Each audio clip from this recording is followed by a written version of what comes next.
Hey guys, AuspiciousAussie here, and welcome to episode 1 of Black Canvas Grappling.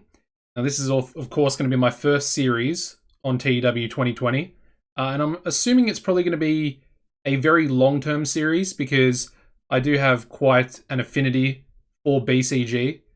They're probably my favourite company to book in the entire game, and in 2016 I had a pretty amazing personal save which I really do wish I actually made into a series at the time, because it was that good. Anyway, there are a few different things that I want to go over, but first of all, I just want to say thank you for all the support on the first impressions video. And another thing I want to mention is, down in the description below, I do have an affiliate link where you guys can go and purchase TEW 2020 upon retail release on the 31st of March. So make sure you click that link down below on the 31st, use my affiliate link, and you'll get yourself the game. I think it's going to be about $35 from what I've heard, so it's not going to be too expensive. Anyway, we have to do a few things here because obviously it's essentially 4 years in-game time since 2016. So with that said, there are a few things that are a little bit different. Now, if you haven't seen TEW 2020 and what sort of happened in Japan, especially in the Seaverse, of course, there was the tsunami back in 2016. And since then, a lot of the other companies in Japan have been struggling. The big ones like Burning Hammer, Pride Glory. But then you would think, Golden Canvas would also be struggling. But unfortunately, they've dissolved. They are no longer a company in the Seaverse.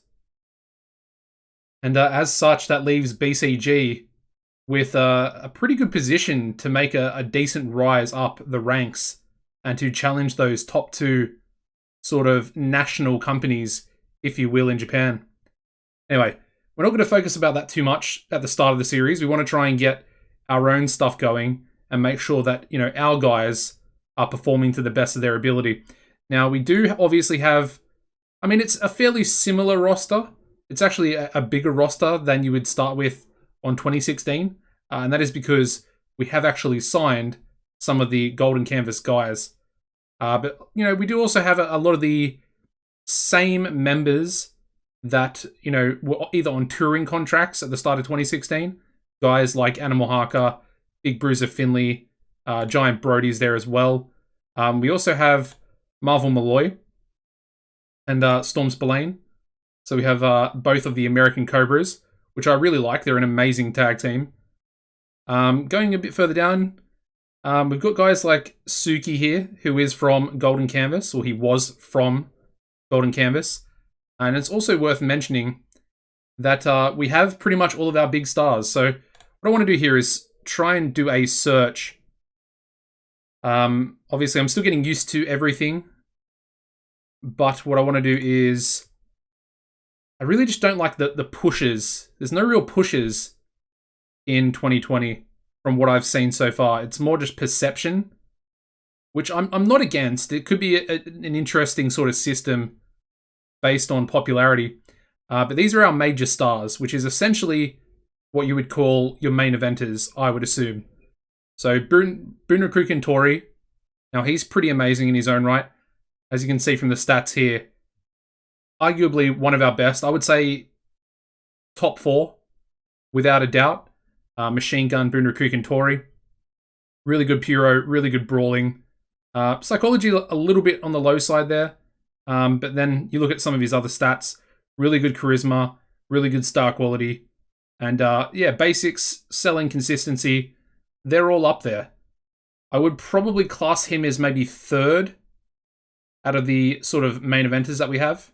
Maybe 4th, actually. I'd probably go 4th. Number 1 has to be Funikoshi. He is the current World Heavyweight Champion, or World Champion, for BCG.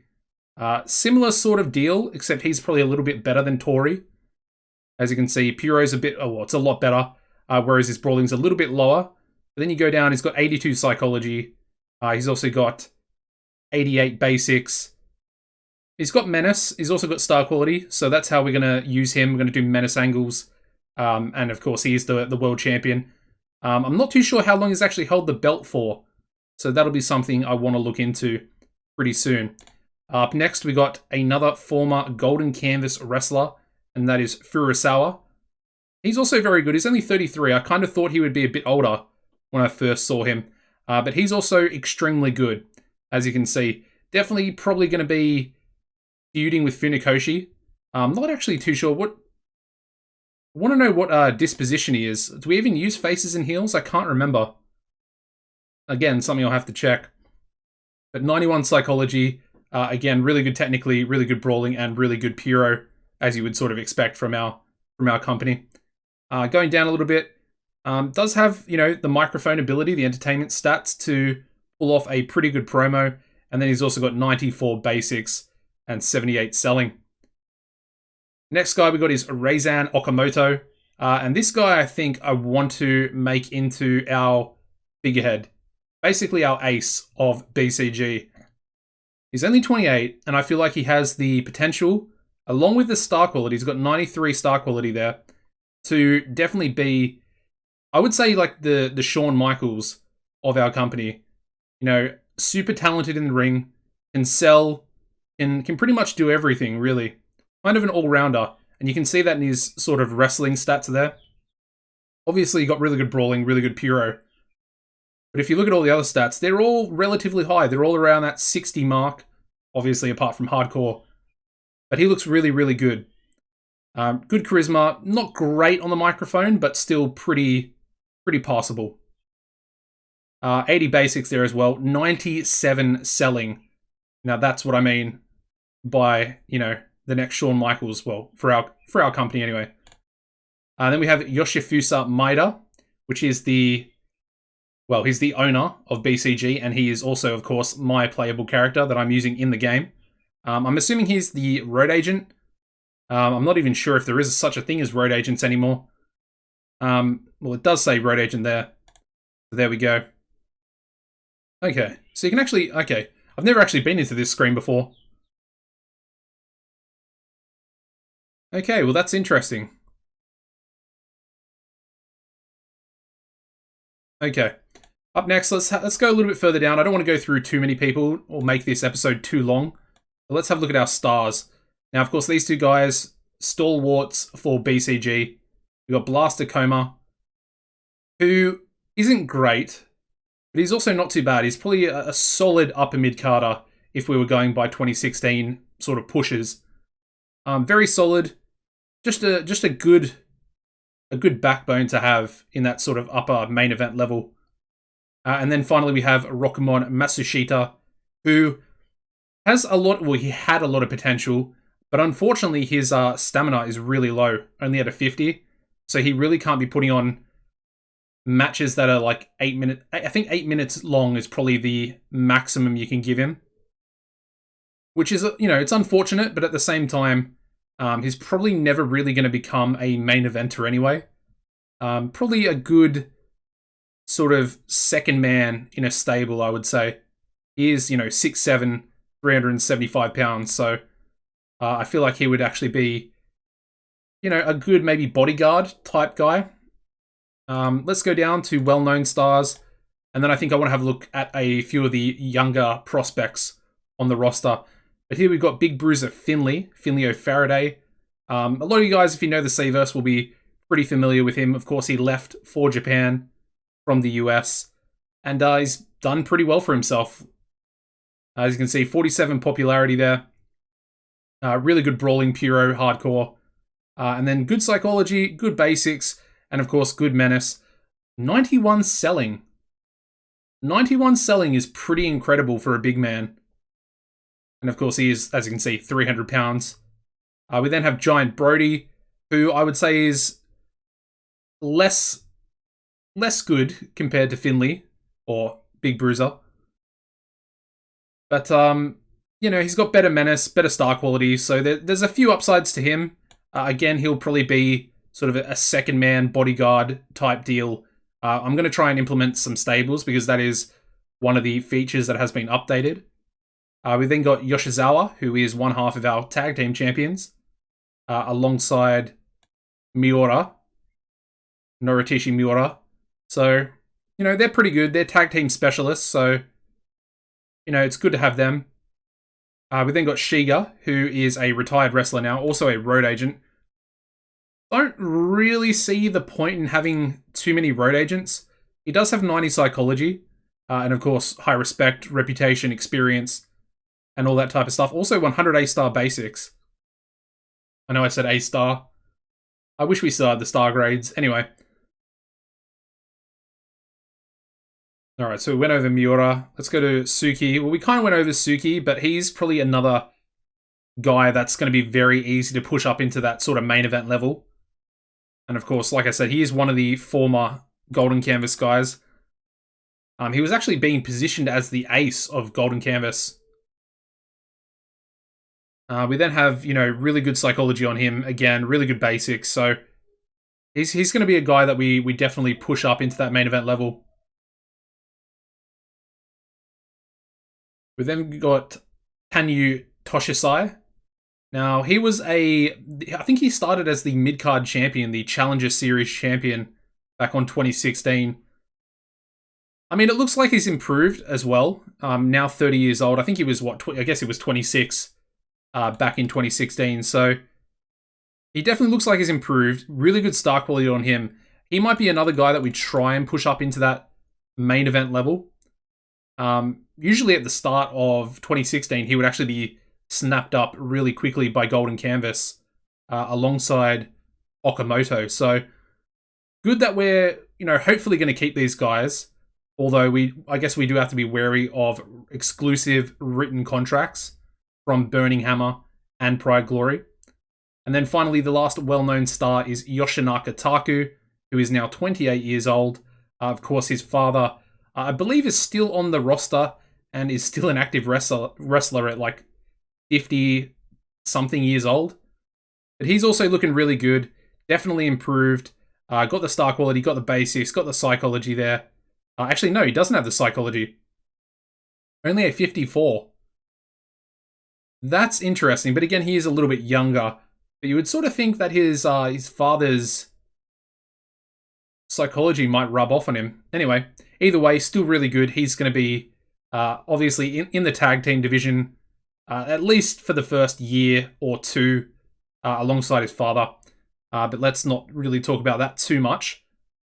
So yeah, now the next thing I want to do is just to have a look at some of the younger guys. So what we're going to do is go a max age of, go 25. I think that's a pretty good point.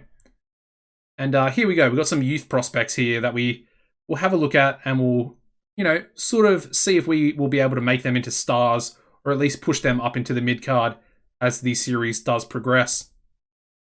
So first up, we got Ginji Kisaka, 20 years old, from the Roaring Lion Dojo, which I believe is our own dojo.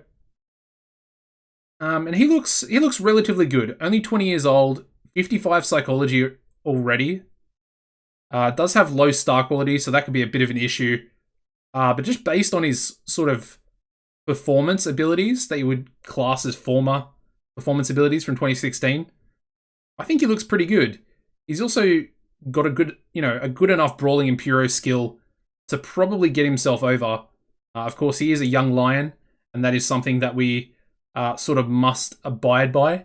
So our young lions aren't really going to be picking up too many victories against the more established members of our roster, but they'll pick up a few wins here and there. But definitely when they're versing, you know, more established members of the roster, they will be unfortunately losing more than they're winning. Up next, we've got Ishiro Mitsukuri. He is a little bit older, 3 years of experience on him. And I mean, you can kind of see that he is more experienced, but at the same time, only 44 psychology there. It does have good star quality, and I always like good star quality. So anyone that has, you know, relatively good star quality, I'm a pretty big fan of. He was part of Golden Canvas, their dojo, before they closed. And he's also, I guess, yeah, as you can see here, formed a very promising tag team with another young wrestler who graduated in the same class, and that is Koyo, who is down here. Up next, we've got Iki Hosaka. Yeah, Hosaka. a blonde Japanese wrestler coming through the Roaring Lion Dojo again. I mean, he's only 18, and of course in his rookie year, but 62 star quality on him's not too bad. Also got pretty good charisma. Really good stamina and really good athleticism on him, so I think he might do pretty well coming through in the next couple of years as well. We then have Koyo Kinoshita, who is Big K, apparently. Now, he looks really good, actually.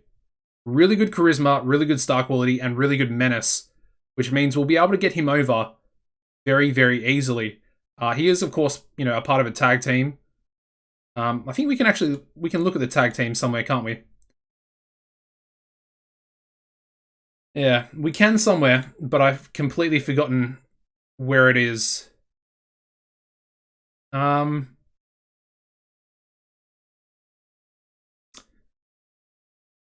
Yeah. I think it's in here somewhere.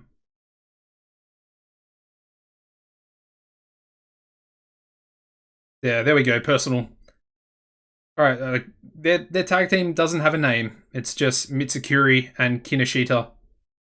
Okay, well that's fine. I don't mind those tag team names, especially in Japan. Teams don't really need to have, tag team names. We will probably do some of those going forward, with some creative names that we come up with, and some of you guys, can suggest ideas. I love the comments down below, so please make sure if you have any good ideas that pop in your head, drop them down below. Anyway, up next we've got Nobuyuki Kubo, 19-year-old ginger. I like that. I think we're probably gonna push him purely for the fact that he's ginger. But yeah, he's also actually pretty good. Good star quality, good charisma. Everything else looks, relatively good. That top row, the in-ring stats there, they're looking a little bit better than everybody else. And of course, he's only a rookie, so he's in his first year. Again, coming from the Roaring Lion Dojo. We got Suguru Enomoto, another blonde Japanese wrestler there. And he looks okay. Again, 3 years of experience from him. He's got dyed yellow hair, as you can see there. And he's basically just a big bruiser, brawler, whatever you want to call it. And again, he also has pretty good star quality. So we'll see what we can do with, a lot of these younger guys. We then have Takanori Doi, who has 2 years of experience, and this guy looks like the standout. He definitely looks like the standout. Pretty good brawling, pretty good puro, bit of flashiness on him as well. Psychology is not great, but 80 charisma, 61 microphone, 55 acting, and 80 star quality. That looks pretty good. Also, 88 stamina, very good athleticism, very good toughness as well. Yeah. He's seen as a potential future star, so that kind of makes sense. I like Doi. I like him. Seems to be the standout. Let's see this guy, Yutaka Ogata. Only 5'8". 5'8", but 240 pounds. He's a big boy, flabby middleweight. He's flabby. Okay. And he kind of looks maybe like the worst. He's flabby, but he has 80 stamina. Don't really understand that one. He's probably overweight, but has really good stamina and relatively good athleticism as well. Pretty interesting. Anyway, so they're kind of our young lions, sort of the new workers into the company. I don't think this episode we're going to sign anyone, but in episode 2, I am going to have a look through some of the new workers, some of the available workers, obviously Golden Canvas, Folding. We might even look at bringing in a few people from, from America, Canada, that type of stuff as well. Anyway, what I want to do to end this sort of first episode is to book our first show. Now, in order to do that, I want to show you exactly what our schedule is going to look like. Now, we are a touring company. However, it looks like we are touring every month of the year. So that's interesting. It's obviously different from 2016. I think you used to tour for 9 months and have 3 months off. I think that might have been the schedule that I ran. I can't remember 100%. But as you can see, we've got the Heritage Tour. We've got 6 tour dates. And then, of course, we have the sort of pay-per-view big event with Heritage. Similar sort of thing, going through all of these sort of tour month, well, the month that has all the touring dates in it. Some of them have more, some of them have less. As you can see here, Tag Mania is only 5 touring dates with the event. But then we have the Yoshifusha Maeda, of course, my character's Grand Prix, which is essentially the G1 if you are looking at it from a New Japan perspective. And there's actually 10 touring dates there. So 10 different shows for us to work towards the Grand Prix. Obviously, there's a lot more other events. We do have a season finale, which I believe is the... Actually, can't remember. I think it's the Lions Raw. Yes, this is the company season finale event. So the Lions Raw, these 3 shows here, the Lion Rises, the Lion Hunts, and the Lions Raw, are essentially our 3 biggest shows, apart from maybe the Grand Prix. You could probably put that in there as well. But yeah, the Lions Raw is our season finale, and we're going to treat that as our sort of Wrestle Kingdom, WrestleMania, whatever you want to call it, our biggest show of the year, where we're going to sort of finish off any sort of storylines we have going, or at least, try and finish them off, even though some of them might continue.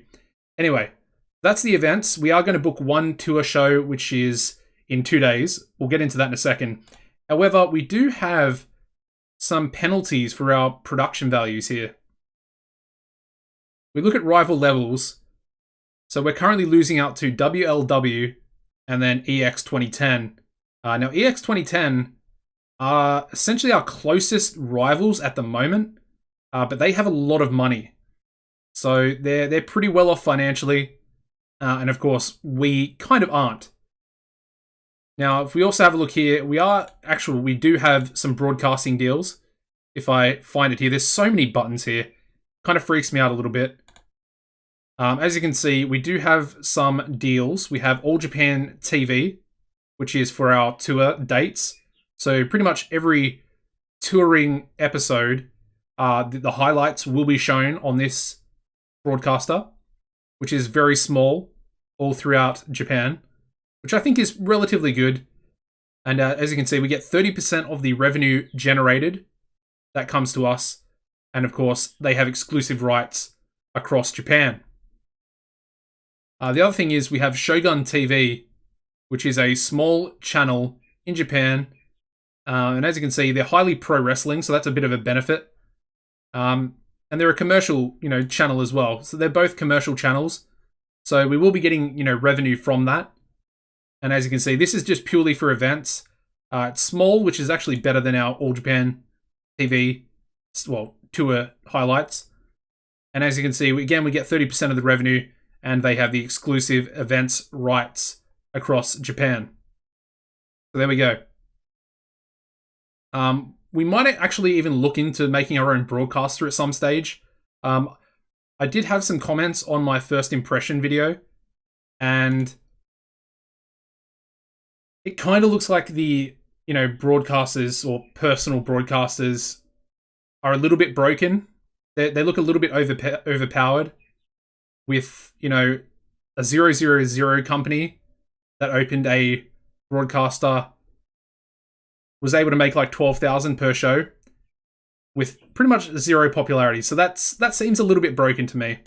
I don't want to sort of capitalize on any sort of bugs, or not bugs, but just maybe oversights with certain things. Anyway, this is going to actually be the second show I've ever actually booked. All right, so we got Wrestlers Court there. All right, nice. So we've got a small positive impact on Hasaka, who's one of our, he's our blonde 18-year-old, I think. Okay. Now we obviously are based in Kansai, which is I think a new region. Not a new region, but a renamed region. Alright, so what I think I'm going to do is I'm just going to go with a generic venue. I really need to maybe off camera sort of learn all the venues. Now, how many people are we expecting? Does it say? Alright, so we're expecting 531 fans. So it kind of doesn't make sense to go into a venue with 1,000 capacity. And again, doesn't really make sense to go into a 300 person venue because we'll be losing out on income then. And it looks like all these other ones are sort of much higher. So it goes pretty much from 300 to 1,000, as it did in 2016. Anyway, as you can see, our popularity is 53, which I think is pretty high in Kansai. We should definitely check the size. So here we go. Obviously, we're based in Kansai, so that makes sense. We are also only a small company, which I believe is... I believe it's regional, if you were making the comparison from 2016. Of course, they've actually changed the company's size from obviously small, well, local, small, regional, cult, and they've replaced it with all these different things. As you can see, medium is our next size increase, as would kind of make sense, and that's the equivalent of cult. But as you can see, we need 59 popularity, which we're actually pretty close to. And then we only need 35 popularity in one of these other regions, being Chubu, Chugoku, or Shikoku. So basically our spillover regions is what they're sort of asking us. These two here, and then Chubu there on the left as well. So there we go. That's sort of what we're at. So we're only 6 points away from the popularity we need in Kansai. Now, the economy is at a 49 and falling, which is, it's okay, but it's not great. And then the wrestling industry is really bad at a 25, but it is rising, so that's a bit of a positive there. At least over the course of the next year, we'll be in a pretty hot wrestling industry, or at least one that's, recovering quite well. Anyway, let's book the show.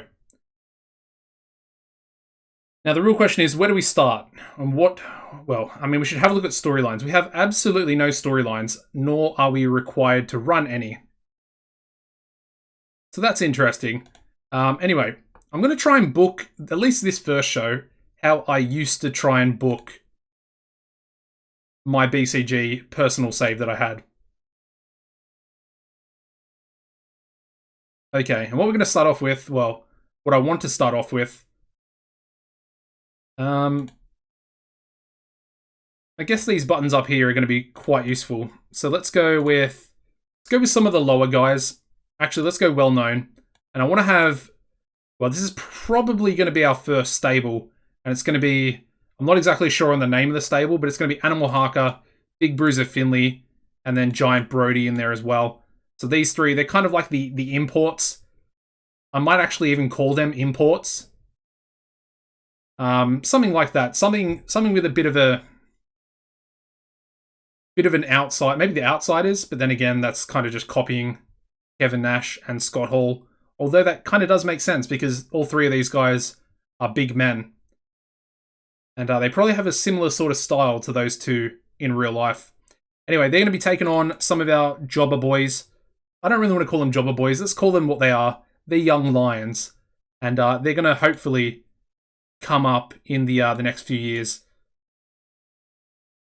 So let's go Kubo as well, and let's go Doi. Now, of course, Doi is sort of the standout, you would say. We'll give this one 8 minutes. I don't really think it needs to be anything too special. And I do think Finley is probably going to be our leader of this import stable.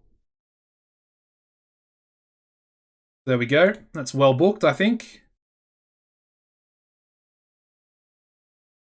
Okay. We also want to do an angle there as well. So let's go with Big Bruiser Finley, Animal Haka, and Giant Brody. And all three of them are going to be rated on Menace. I just realized there's fighting. You can be rated on fighting. I guess that's maybe a new angle type. I also didn't notice that when I first did my first impressions video. So that's going to go before their match. And the wild ones, I guess, are Animal Harker and Big Bruiser Finley. So that's pretty interesting. And of course, Giant Brody, I guess, can be there and essentially be the lackey of the group. He is probably he's the worst in-ring, but probably either the best or very close to being the best in regards to star quality. Anyway, moving on. Let's do a tag team match. We're going to have the tag team champions take on someone. Non-title match, though. Let's go to teams, and we want to have... Well, who do we want to have? Let's go with these guys. So, Mitsukuri and Kinoshita, and they're going to take on...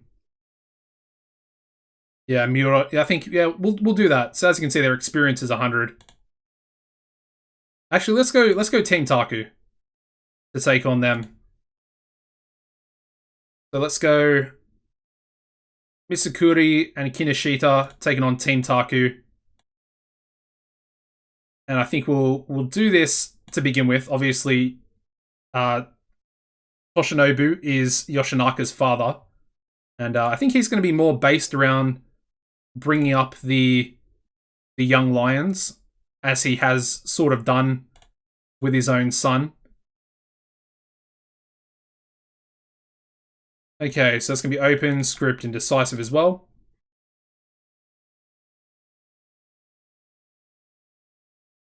We'll get that one booked. I don't think we need an angle for that one. Now in the main event, let's do a... I kind of want to... It is our first show, so let's do a pretty big main event.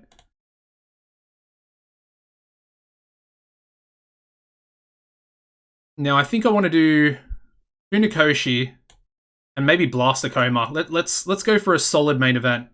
It is going to be non-title, but obviously it's not going to be that important of a match.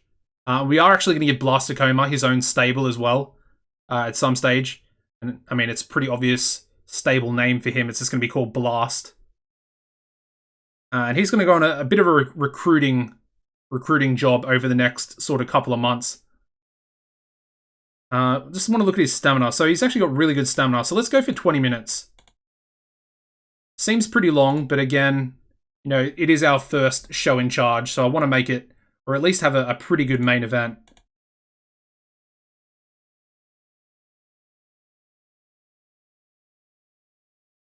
And of course, we want a decisive victory there for Funakoshi, our champion. All right, so that's the main event. Now, what else do we want? Who is our... I should probably look at the titles. Let's look at the titles because I don't... Okay, so Naozane Goto is our current Challenger Series champion, which is our mid-card belt. As you can see, secondary level achievement for singles wrestlers. And then, of course, the World Heavyweight Championship is the primary level. Of course, we also have a couple of other different tournament titles there. Soul Survivor, and then, of course, the Maida Grand Prix, which I mentioned before. Okay, so Goto is our Challenger Series champion. I think let's just go for an 8-man tag. And we're just going to pretty much put in... I think a team of high-level main event guys, such as Tori, Okamoto. And then, actually, let's go with the American Cobras. And actually, they're going to take on Miura and Yoshizawa, who's going to be on the other team. Along with Suki. This is probably going to beat our main event, so maybe I don't go too hard. Maybe Yokokawa, who's pretty old, at 40. And then, I mean, we still have Sofu Izawa, who is 47 years old. But anyway, let's go with Sajuru Sen, a guy that I really liked. I had him doing pretty well. He was an upper mid-carder on my personal save back in the day. But then he got snapped up pretty quickly by Golden Canvas. And basically, the winner of this one is going to be Reizan Okamoto. And again, we're just going to go... We're going to keep everything scripted, apart from the main event. I I'm pretty sure everyone in this match could actually call. Maybe. I mean, they're in the 60s, so that's not great. And of course, the Cobras are really good. Actually looks like Storm isn't as good as Marvel Malloy anymore, which is interesting. Anyway, that's going to be a pretty interesting match there. I think it's sort of going to be our semi-main event. And what I do want to do is give an angle to, I think, Bunraku Tori. And I think I want to have him cut a promo onto Suki,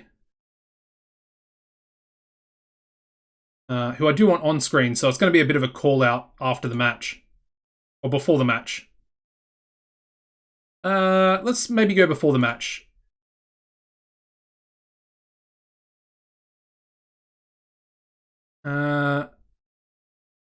I mean, can you actually look at the... I guess you get a roster and look at it that way.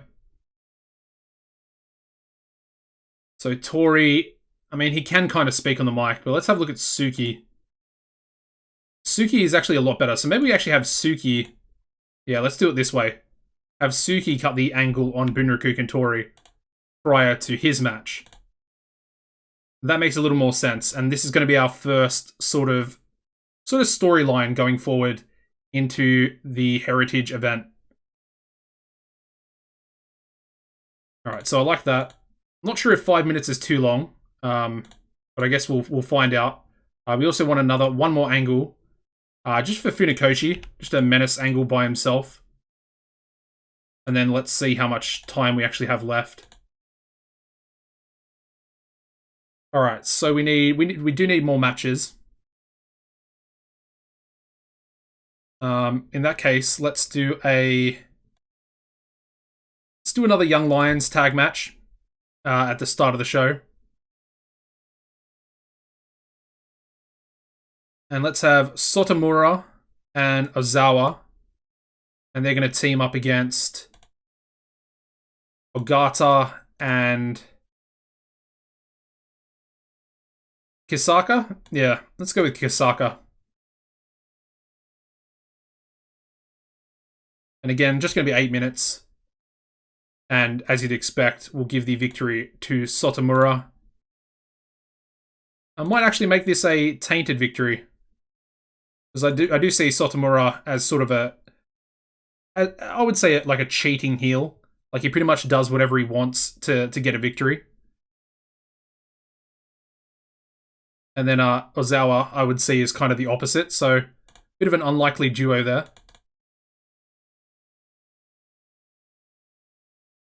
Yeah, again, I really just don't like this whole thing. It's probably my worst pet peeve at the moment with 2020. I really wish that I mentioned it in my first impressions, but if we just had like a drag, like a click and drag function, and we could just slide in the angles and matches together wherever you sort of want to. Obviously, we had up and down, which I found very easy, where you just click on the angle on 2016 and do up and down. It's a much easier way to maneuver as opposed to this. Anyway, can't complain too much. It's a little bit frustrating, but you know, it's nothing that's going to turn me away from the game. Now, we still need some more matches, so because that is the case, let's see pretty much who we have left. We might do another singles match. Let's do a 6-man. I like the idea of a 6-man. We're gonna have Goto, Suki, and Rokamon Matsushita. And they're gonna take on the team of, yeah, Furusawa,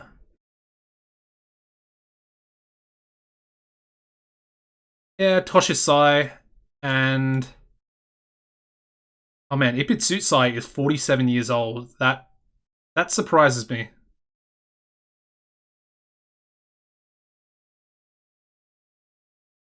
I'm not sure. I'm not sure who else to go with. Maybe Dynamite. Yeah, we'll just go with Dynamite Narahashi. Kind of a bit of a nothing member of our roster, but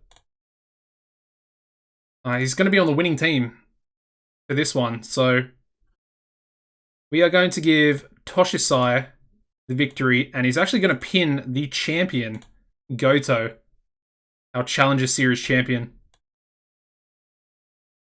And it's going to be a decisive pinfall as well. So there we go. And that's also going to lead up to a match between the two at Heritage as well.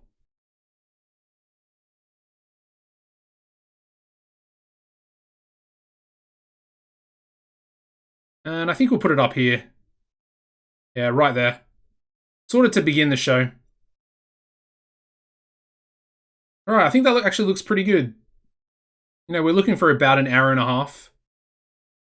And we're sort of there. We are sort of there. So let's run our first show.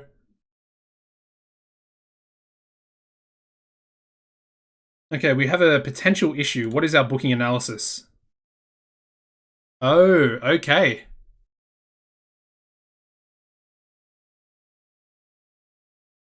Okay, so we need to steal the show.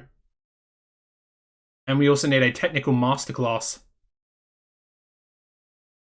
And apparently we're also using the Cobras too much. So I'll drop that back down to 10.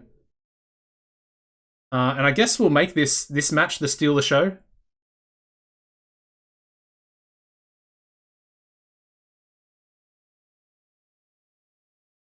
Because I think that definitely has the potential to do really well. But then I'm a little bit worried about what we do for a technical masterclass. I guess we just put it on this one, even though, yeah, most of the members aren't going to really be... I mean, Suki obviously is pretty good, but then these guys just kind of aren't. I mean, Furusawa obviously is. TEW probably is as well, yeah. And yeah, Narahashi kind of is as well there. I guess, yeah, let's just do it for this one. It's kind of annoying that we have to do these type of matches. I might actually look into the product. You know, because we are actually the owner of the company, we can probably change that ourselves. Okay, so what do we need? Technical masterclass. There we go.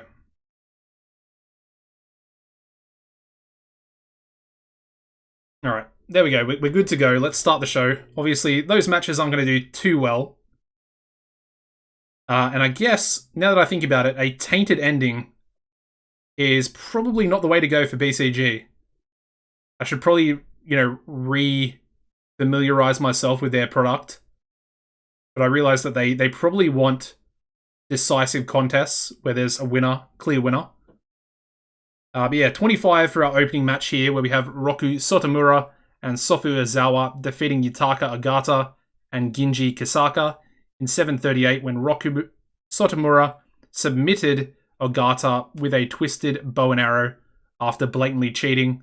And as you can see down here, the fans hated the ending to the match. But we also had excellent chemistry between both of these two teams. That is seriously interesting. And I actually like these two young lions, Agata and Kisaka, as a tag team. But yeah, that's really cool to see. Positive. I guess we'll make both of them tag teams. Moving into the next match. I guess it needed more time to be a technical masterclass. Either way, we get a 35, where we have Furusawa, Toshisai, and Narahashi defeating Naozen Goto, Suki, and Rokumon Masashita in 9:46 when Toshisai pinned Naozen Goto. And as you can see, Goto being the weak link. We then go into a 31 menace angle. The lack of anything interesting happening in this segment was a problem. I guess maybe you can't just rely on menace only. That'll be interesting for Funakoshi's promo. Menace angle, sorry.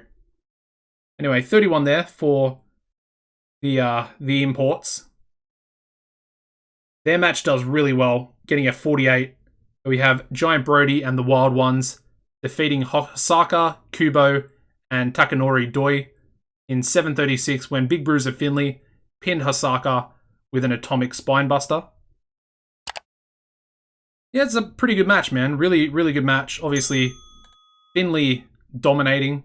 But yeah, Brody with a 50. A little bit unexpected. Animal Haka sort of lacking behind.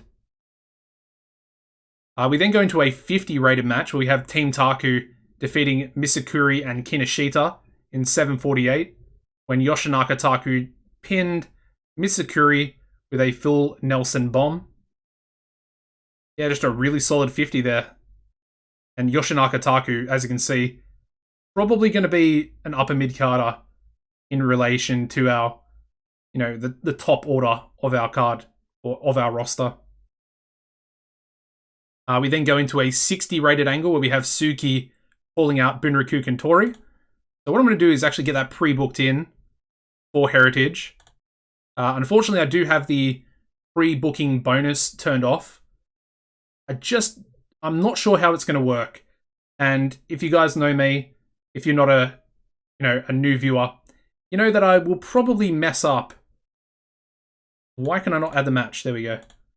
I'll probably mess up my pre-bookings and forget to actually add them in.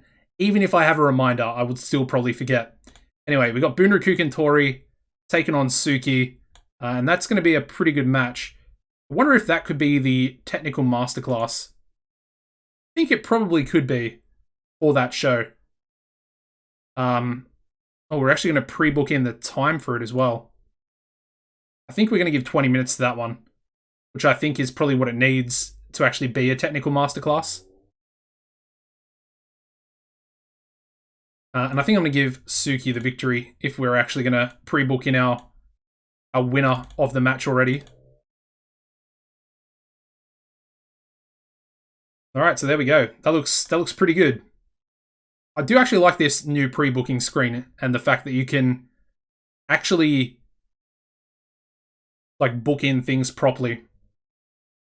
Anyway, that's fine. Moving on to the 8-man tag, getting a 61. Okay, interesting. Alright, but we have Bunraku Kentori, Rezan Okamoto, and the American Cobras defeating Yokokawa and Sen, and Miura and Yoshizawa in 9:56 when Okamoto pinned Yokokawa with a brainbuster suplex.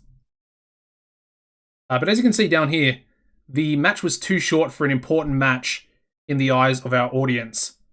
Now, I think I did steal the show for this. So 10 minutes steal the show match is too low. So I need to remember that going forward. A 61 is pretty solid. Although it does have, quite a few decent wrestlers in the match. We then go to a 41 for Funakoshi. And as you can see, the lack of anything interesting was a problem. So I guess from now on, you can't actually spam menace angles. They're not going to work or be as effective as they used to be. So that's pretty interesting, man. It's definitely a big change. And finally, the main event, doing really well, the best of the show, getting a 67, where we have Funakoshi defeating Blast Akoma in 1957 by pinfall with a butterfly backbreaker. Just a really good match there.